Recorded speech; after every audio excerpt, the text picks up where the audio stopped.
Are you somebody that works a part-time or a full-time job and you wish you could make more money? Or maybe you're a student or you have a family or other obligations that limit the amount of time that you have available. Well, today I'm going to explain to you how I made over $100,000 as a part-time real estate agent and the 3 rules that I use to make this possible. Make sure you stick around for rule number 3 because it has made me more money than absolutely anything else on this list.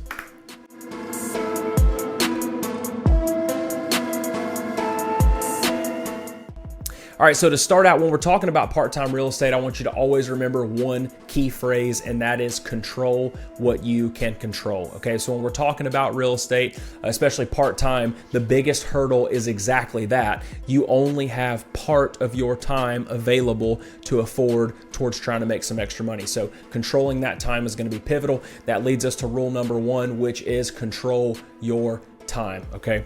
So especially in real estate, everything revolves around a schedule or is scheduled. So showings are scheduled, inspections are scheduled, closings are scheduled, meetings are scheduled. All of those things have a time and a place to be there.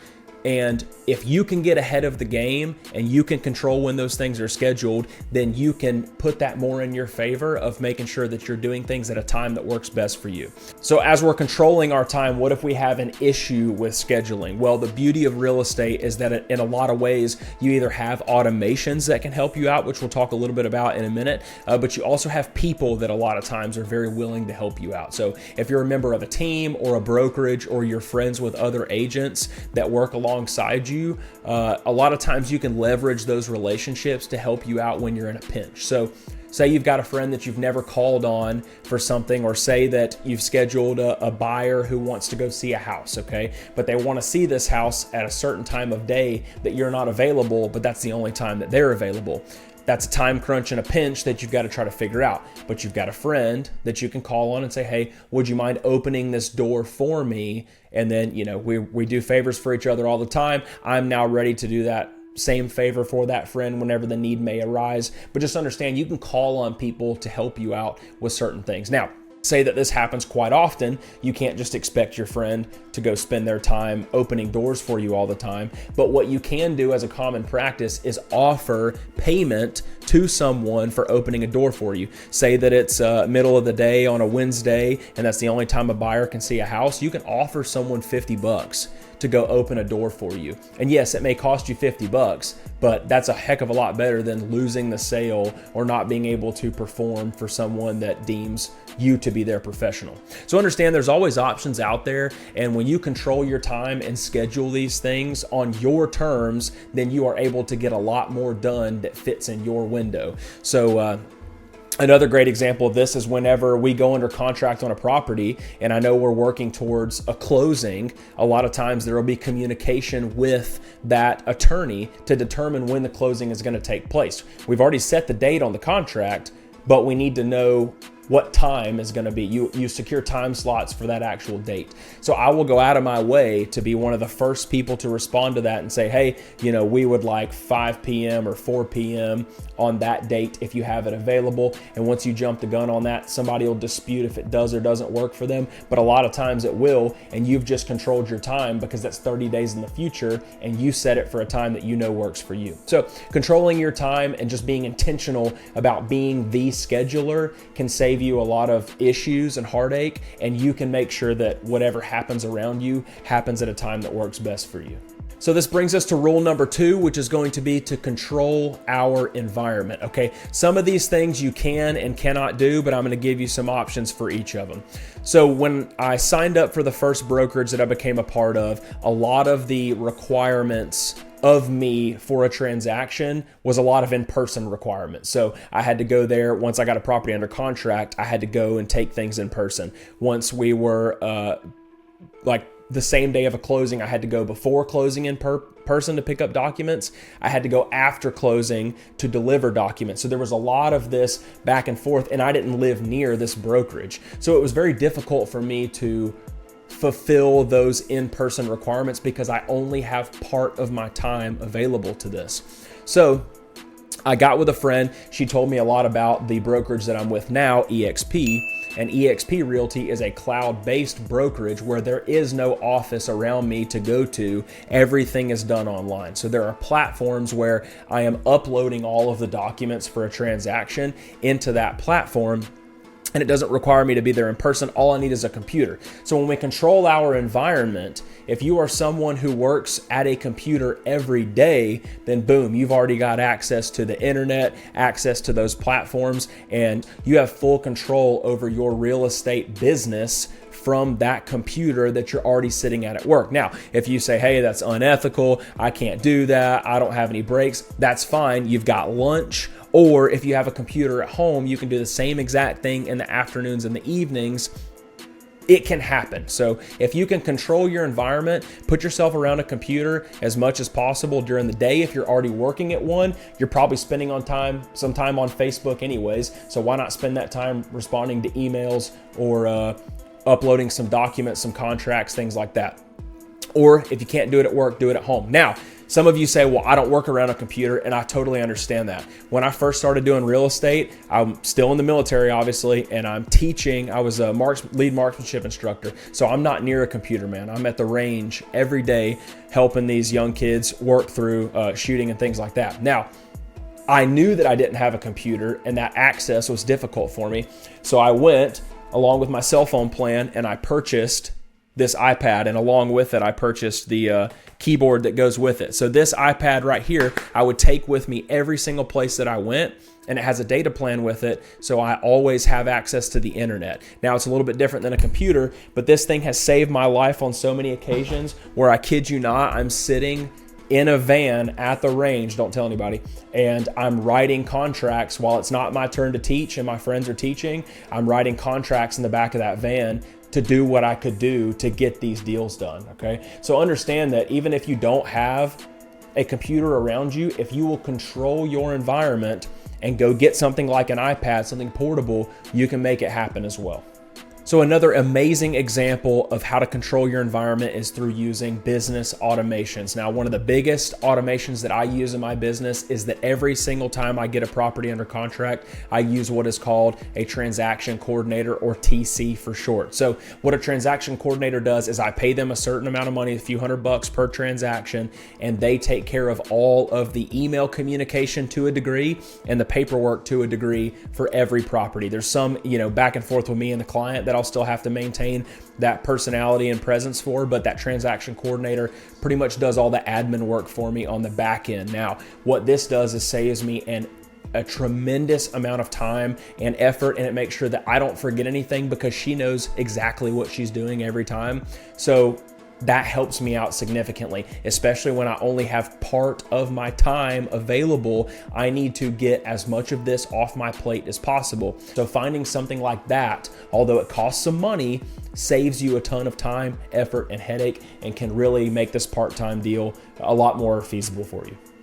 So we've talked about controlling your time and controlling your environment, and most important, the number 3 rule is to control your leads, okay? As a salesperson, something that's exceptionally important to you and your business is the leads that you keep. That's the money that you're bringing in the door, okay? If you cannot find people to buy or sell houses, then you don't have any money, all right? Now, a lot of salespeople and agents are gonna tell you that you need to find leads in one of the more traditional ways, which is like prospecting or cold calling for leads. So a lot of agents, and this has been a very effective tool for them, but it was not very effective for me. So when we talk about cold calling for sell by owners, or cold calling on expireds or withdrawals, things like that, you are calling someone and you're trying to convince them to use you as their realtor, but they don't know who you are. It's just a phone call, okay? I have sat in my truck during lunch breaks trying to cold call people, and there is no way for you to stand out doing that. Now, it works for some people. I hated it. So I had to find additional creative ways to prospect that keeps prospecting, because like we've said, I have limited time, okay? So how can I gain my time back? I need to be able to prospect in a way that continues to work for me even when I'm doing my other job. All right. So some of those traditional ways is, we're not doing cold calling, but instead I'm focused on social media, YouTube, Instagram, things like that, where I can reach an audience and I can continue to teach them things with those constant reaches over and over again without having to physically do it. We're talking about mailers. You can do mailers. It's a little more traditional, and I don't really do them, but you can do mailers on your off time. And you can do a litany of other things. But the number one thing that I love to do to get leads, and this is what you've been waiting for, word of mouth, mostly from myself. Now, you get good leads. If you give somebody a good experience, they're going to tell other people about you. That's external word of mouth where you're getting leads through that. But I'm telling you right now, running my mouth to people has been the biggest lead source for me. And so what do I mean by that? You already work a normal job, okay? So you are already surrounded by people every day that you are conversing with about whatever, right? Whatever job you're in, you're probably talking to the coworkers that are around you every day. Or you got hobbies, your kids play sports, whatever the case may be, you are around people. There's jokes about realtors, vegans, CrossFit people, stuff like that, where they say all they do is run their mouth about what they do. There is a way for you to constantly tell someone that you're in real estate in every single conversation without it being exceptionally annoying. And I do it all the time. At least I hope it's not annoying. No one's told me that so far, but I think it's been working for me. So basically, when you don't have anything to talk about, people are always asking you what's new. What's new with you? What you got going on? How's work going? How are the kids? It is so easy for you to sit back and say, if somebody says, hey, so what's new in your life? You're like, oh man, I've actually just been working on getting my real estate license. So, that's something I think I'm going to do on the side, and I'm really interested in it, making some extra money, stuff like that. Oh, that's awesome, man. They may not ask you any other questions, and you don't need to provide any other answers, but you have planted a seed right there in that one conversation.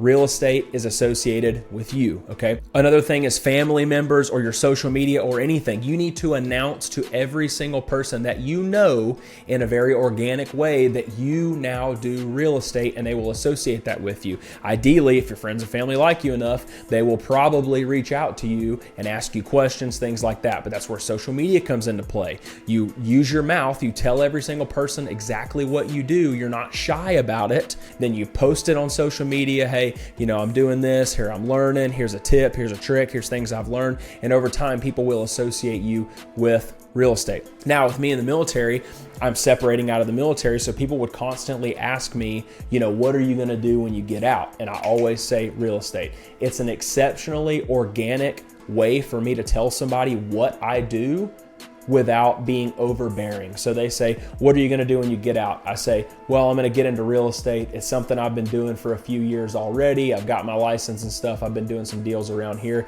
I think I'm going to start doing that full time. And they'll go, oh, really? I'm moving next year as well. I'm PCSing or whatever the case may be. I need to sell my house. I'll probably hit you up. And that's happened time and time again, where people have either needed to move somewhere and they would call me as a resource for that, or later down the road, they've got investment properties or whatever the case may be. They associate me with real estate. And people haven't talked to me in a year or two, and they'll hit me up and say, hey man, are you still doing real estate? And I'll say, absolutely. And we'll get into a conversation. And that's how I've gotten so many of these leads for myself and for my business, is by running my mouth. So don't be afraid to tell every single person exactly what it is that you do, and they will remember that. But you cannot get that business if you don't open your mouth. So that has worked tremendously for me, and I highly recommend that you let everybody know in as organic a way as possible that you do real estate, and they will remember it.